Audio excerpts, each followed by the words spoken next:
Thank you all for being here. We're thrilled with the result of today and this week's work out of the House.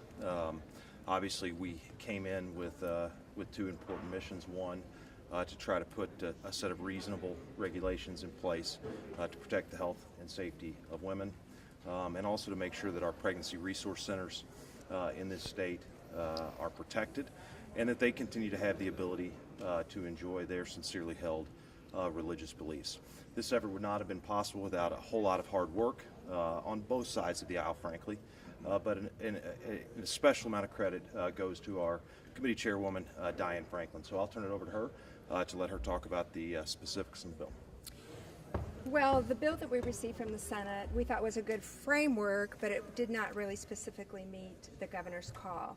So we re-put in provisions that help to provide for the health and safety of women. I think that especially important that I've worked on have been the fetal tissue portion of that, the tracking of that, so we have the assurance that it is indeed going where it should be going, and that our department is able to keep track of that. The whistleblower provisions are very important to me. I've worked on those before. But now thinking about the actual clinics, knowing that the counseling, the introduction of the complications, that interaction is taking place between a physician and the patient is very important to us. I think as well, if there is an emergency, as I was talking with Dr. Neely on the floor, that is responded to appropriately by the standards that are clearly put into place anywhere else.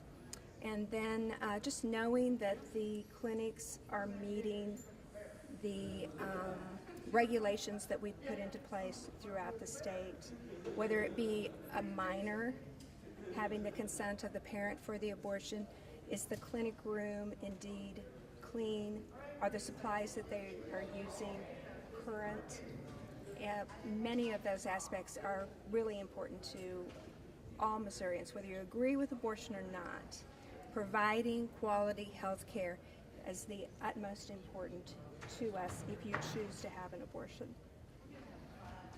One quick question on the complications area. Was that put into was that handled by the committee yesterday or on the floor today? So the complication portion of that was in the House bills that we heard. What we did was take our House bills and roll those into Senate Bill 5. There was an adjustment that was made to that, I believe, by Representative Barnes. Has there been communication between the House and the Senate the last couple of days about whether or not you're sending something back to that body that we'll be able to get out of that chamber without?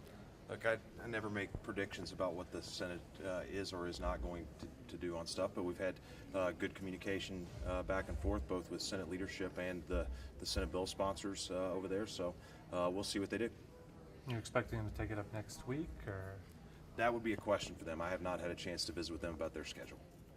Representative Franklin, there was some discussion of Representative Barnes on the floor about hemorrhaging going on at Planned Parenthood. I want to say you said 23. Can you talk about that? I think it's 32. 32, forgive me. Yes, is the number. Yes, that is a record, a sunshine request that was produced, and it demonstrated that the ambulances were called for that reason. It was specifically stated, and that would be an emergency that they would need to respond to immediately and move that patient on to a higher care facility. Speaker, did you get any heads up from the governor about this special session being called? Had you been in communication with him about it? We've talked with the governor's office, a number of times since the end of regular session. They made it clear a day or so before that they were planning to call a special session on this issue, but that's about the extent of it. How's your relationship with the governor, and how do you think the lawmakers' relationship is with the governor, generally speaking, after the second special session? I think we've been focused here in the House on issues, and I think the issues that we've worked on back in regular session and through these two special sessions are issues that are of particular importance to the House.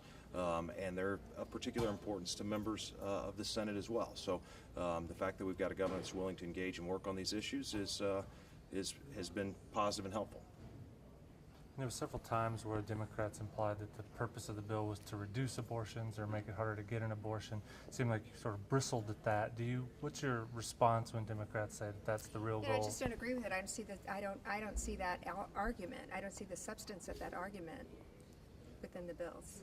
The Hellerstadt decision kind of came to that same conclusion regarding those laws in Texas that Judge Sachs then overturned because they were so similar.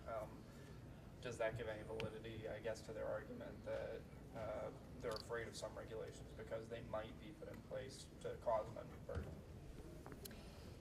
I think that if you read Judge Sachs' summary, it says that the legislature would want to, I can't even remember exact phrase, but if he was removing their ability, removing the inspection and ability, that it would create, I can't think of the word, but a urgency for the legislature to act to be sure that regulations were put into place, or the ability for the Department of Health to put in regulations that were protective. Democrats have suggested that this legislation will also wind up before courts with a constitutional challenge if that happens. Do you have any thoughts on the outcome? I feel very optimistic that the state will prevail. This is obviously a highly litigated area of the law. It will continue to be a highly litigated area of the law in every state. But I'm very confident that the state of Missouri, if this law is challenged, will prevail. Could you explain the reasoning behind adding the definition of abortion facilities, so it's not just ambulatory surgical center regulations, adding that wording into those sections?